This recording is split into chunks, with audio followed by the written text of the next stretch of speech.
आज भगवान महावीर जयंती के पावन पर्व पर मुझे इस पवित्र जैन तीर्थ आने का सौभाग्य मिला है।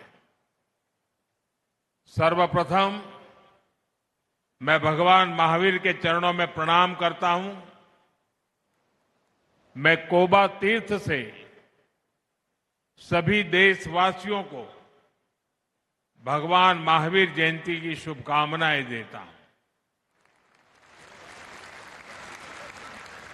साथियों, मैं आज परम पूज्य आचार्य श्री कैलाश सागर सुरेश्वर जी महाराज साहब की स्मृति को भी वंदन करता हूं। उनके स्वप्न ने कोबा की इस धरती पर ज्ञान और श्रद्धा का यह महान केंद्र स्थापित किया है। कोबा तीर्थ की ये स्थली आध्यात्मिक शांति से ओतप्रोत है।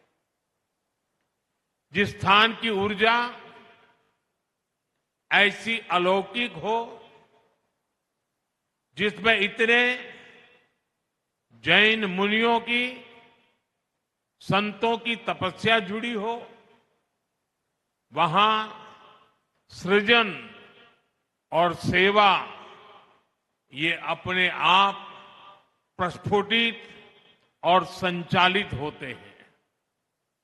मैं तो बरसों से देखता आया हूं कि कोबा तीर्थ में कैसे अध्ययन, साधना और संयम की सतत परंपरा चली आ रही है।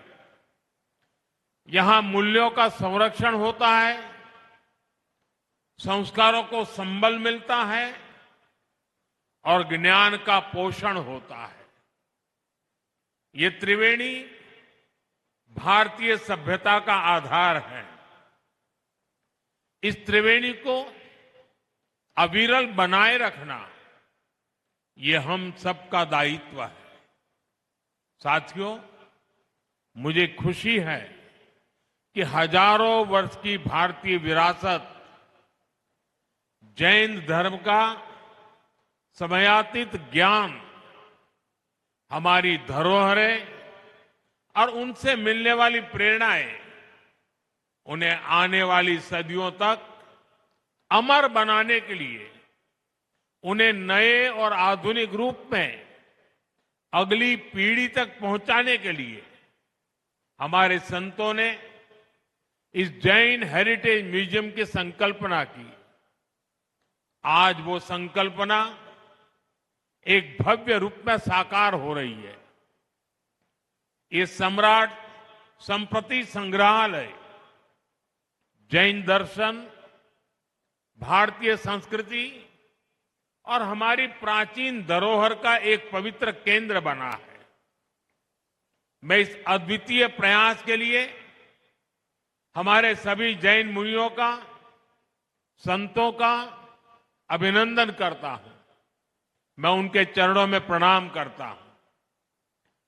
ऐसे हजारों निष्ठावान लोग जिन्होंने इस कार्य में असीम योगदान दिया, मैं उन सभी की भी सराहना करता हूं। भाइयों बहनों, जब हम अनादि ज्ञान को नई पीढ़ी तक पहुंचाने के लिए इनोवेशन करते हैं, नयापन लाते हैं, तो इससे हमारी विरासत भी समृद्ध होती है और आने वाले कल को भी प्रेरणा मिलती है। सम्राट संप्रति संग्रहालय ये भारत के कोटि कोटि लोगों की धरोहर है। ये भारत के गौरवशाली अतीत की धरोहर है। मैं इसके लिए सभी देशवासियों को बहुत बहुत बधाई देता हूं। साथियों, सम्राट संप्रति ये केवल एक ऐतिहासिक राजा का नाम नहीं है। सम्राट संप्रति एक ऐसे सेतु है जो भारत के दर्शन और व्यवहार को जोड़ते हैं। क्योंकि जब हम इतिहास में झांकते हैं तो हम देखते हैं कि दुनिया की कई सभ्यताओं में महान विचारकों और दार्शनिकों ने जन्म लिया। मानवता के आदर्श भी अलग अलग परिभाषाओं में घड़े गए, लेकिन जब सवाल सत्ता और शक्ति का आया, कई शासकों ने आदर्शों और मूल्यों को किनारे कर दिया। इससे विचार और व्यवस्था में एक खाई पैदा होती चली गई। लेकिन भारत में सम्राट संप्रति जैसे शासक हुए, जिन्होंने सत्ता को सेवा और साधना मानकर काम किया। जहां एक और कुछ शासकों ने हिंसा को हथियार बनाकर शासन किया, वही सम्राट संप्रति ने सिंहासन पर बैठकर अहिंसा का विस्तार किया। उन्होंने सत्य, अस्तेय और अपरिग्रह का प्रचार प्रसार किया। इतनी निष्पृहता से, इतने निस्वार्थ भाव से शासन को सेवा का माध्यम मानकर जीवन जीना, ये सीख हमें भारत के अतीत से ही मिलती है। इसी अतीत को हम इस म्यूजियम में सहेज रहे हैं। साथियों, मैं देख रहा था, इस म्यूजियम को डिजाइन पे ऐसे किया गया है, इसमें हर कदम पर भव्य भारत की पहचान के दर्शन होते हैं। इसकी 7 दीर्घाएं, हर दीर्घा भारत की विविधता और सांस्कृतिक संपन्नता का उद्घोष करती है। प्रथम दीर्घा में हमें नवपद के दर्शन होते हैं। नवपद यानी अरिहंत, सिद्ध, आचार्य, उपाध्याय और साधु। सम्यक दर्शन, सम्यक ज्ञान, सम्यक चरित्र और सम्यक तप, अर्थात हम उनसे सीखें जिन्होंने स्वयं तप करके जीवन को जीना है, और जो ज्ञान हम प्राप्त करें वो सम्यक हो, हमारा चरित्र सम्यक हो, क्योंकि ज्ञान जब सम्यक होता है तो वो समता और सेवा का आधार बनता है। साथियों, तीसरी दीर्घा में हमारे तीर्थंकरों के जीवन को, उनके उपदेश और प्रसंगों को कलात्मक तरीकों से भी जीवंत किया गया है। भाइयों बहनों, इस म्यूजियम में भारत की सबसे बड़ी विशिष्टता के, सबसे बड़ी ताकत के दर्शन होते हैं। जैसा कि मैंने पहले भी जिक्र किया, हमारी ये ताकत है भारत की विविधता, और विविधता में एकता। दुनिया ने हमेशा मत, मजहब और आस्था के नाम पर टकराव देखा है, लेकिन इस म्यूजियम में भारत के दूसरे सभी धर्मों के भी गौरवशाली दर्शन होते हैं। वैदिक और बौद्ध परंपरा, वेद, पुराण, आयुर्वेद, योग, दर्शन, विभिन्न परंपराओं के सभी रंग एक साथ इंद्रधनुष की तरह उपस्थित हो, ये भारत में ही हो सकता है। साथियों, आज दुनिया में जिस तरह के हालात हैं, जिस तरह विश्व अस्थिरता और अशांति की आग में झुलस रहा है, इस म्यूजियम की विरासत, इसका संदेश केवल भारत ही नहीं बल्कि पूरी मानवता के लिए बहुत अहम है। हमारा प्रयास होना चाहिए दुनिया के देशों से यहां आने वाले जिज्ञासु, स्टूडेंट्स और रिसर्चर्स की संख्या और बढ़े। जो लोग यहां आए वो भारत की जैन धर्म की शिक्षाओं को विश्व के कोने कोने में पहुंचाए। साथियों, भारत में ज्ञान हमेशा से एक मुक्त प्रवाह रहा है। हर युग में तीर्थंकरों और ऋषियों मनीषियों का अवतार हुआ। ज्ञान का संकलन बढ़ता चला गया। समय के साथ बहुत कुछ नया जुड़ता गया। आप कल्पना करिए, एक समय हमारे तक्षशिला, नालंदा जैसे विश्वविद्यालय लाखों ग्रंथों और पांडुलिपियों से भरे होते थे, लेकिन विदेशी आक्रमणकारियों ने मजहबी संकीर्णता में ज्ञान को भी अपना दुश्मन मानकर उन्हें जला दिया। मानवता की कितनी बड़ी धरोहरें नष्ट हो गई। उस मुश्किल दौर में लोगों ने पीढ़ी दर पीढ़ी बची हुई पांडुलिपियों को सहेजा, उनकी सुरक्षा की। आजादी के बाद उन्हें खोजना, उन्हें सहेजना, ये देश की जिम्मेदारी होनी चाहिए थी। लेकिन दुर्भाग्य से गुलामी की मानसिकता के कारण इस और कोई ध्यान नहीं दिया गया। आचार्य भगवंत श्री पद्मसागर सुरेश्वर जी महाराज साहब जैसे महान व्यक्तित्व और संतों ने इसका महत्व समझा। उन्होंने अपना पूरा जीवन इसके लिए समर्पित किया। जीवन के 60 साल गांव गांव, शहर शहर, देश के कोने कोने से उन्होंने मैन्युस्क्रिप्ट को खोजा। ऐसी 3 लाख से अधिक पांडुलिपियां, ताड़पत्र, भोजपत्र पर अंकित सैकड़ों साल पुराना वो ज्ञान आज कोबा में सुरक्षित और संकलित हुआ है। ये भारत के अतीत की, भारत के वर्तमान की और हमारे भविष्य की बहुत बड़ी सेवा है। साथियों, पुरानी सरकारों ने पांडुलिपियों की उपेक्षा करके जो गलती की थी, आज हम उसका सुधार कर रहे हैं। हमने इसके लिए ज्ञान भारतम मिशन शुरू किया है।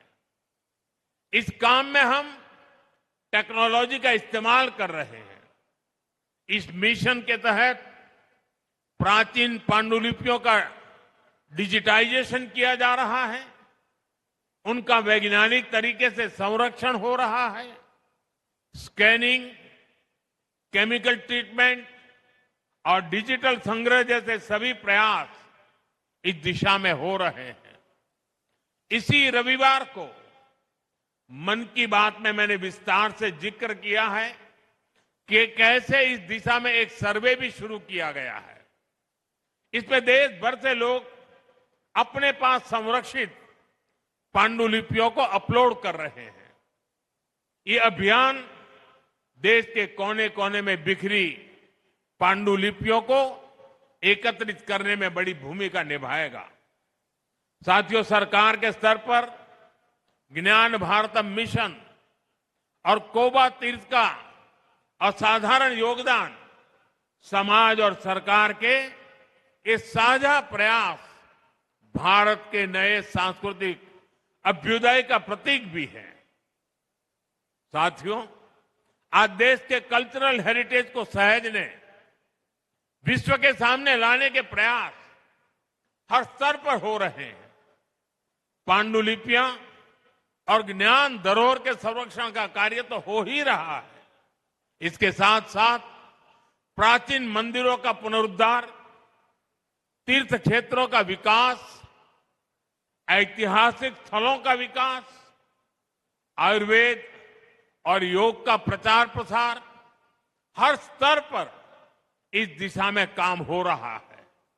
यहां गुजरात में ही लोथल में विशाल मैरीटाइम म्यूजियम बन रहा है और ये दुनिया का सबसे बड़ा मैरीटाइम म्यूजियम बनने जा रहा है। यहां से 70-80 किलोमीटर दूरी पर है। उधर वडनगर में एक बहुत बड़ा म्यूजियम बना है। वो दुनिया के अच्छे म्यूजियमों में उसकी जगह बन चुकी है। दिल्ली में युगे युगिन भारत म्यूजियम बनाने की भी तैयारी है। आज पहली बार आजादी की लड़ाई के इतिहास को भी समग्र रूप में सामने लाने के लिए सार्थक कार्य हुए हैं। आपको याद होगा, पहले ये काम राजनीतिक चश्मे से होते थे। एक राजनीतिक परिवार का नैरेटिव कैसे सेट हो, वोट बैंक के हिसाब से बातें कैसे बोली जाए, सब कुछ इसी के इर्द गिर्द घूमता था। हमने इस मानसिकता को समाप्त किया है। हम सबका साथ सबका विकास के मंत्र के साथ चल रहे हैं। यही मंत्र विकसित भारत के विजन की आत्मा है। साथियों, आप सभी संतगण भारत की विरासत को संजोने का इतना महान प्रयास कर रहे हैं। हम व्यक्तिगत आकांक्षा से ऊपर उठकर समाज और राष्ट्र के लक्ष्यों के लिए काम करते हैं तो देश के विकास को गति और मिल जाती है।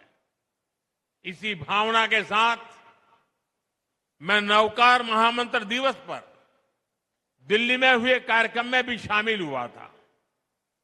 इस आयोजन में चारों फिरके एक साथ जुटे थे। उस ऐतिहासिक अवसर पर मैंने 9 आग्रह किए थे, 9 संकल्पों की बात की थी और जिसका उल्लेख अभी हमारे मुख्यमंत्री भूपेंद्र भाई ने भी किया। मैं हर बार आपके सामने वो 9 संकल्प जरूर दोहराता हूं। आज का ये अवसर उन्हें फिर से दोहराने का भी है।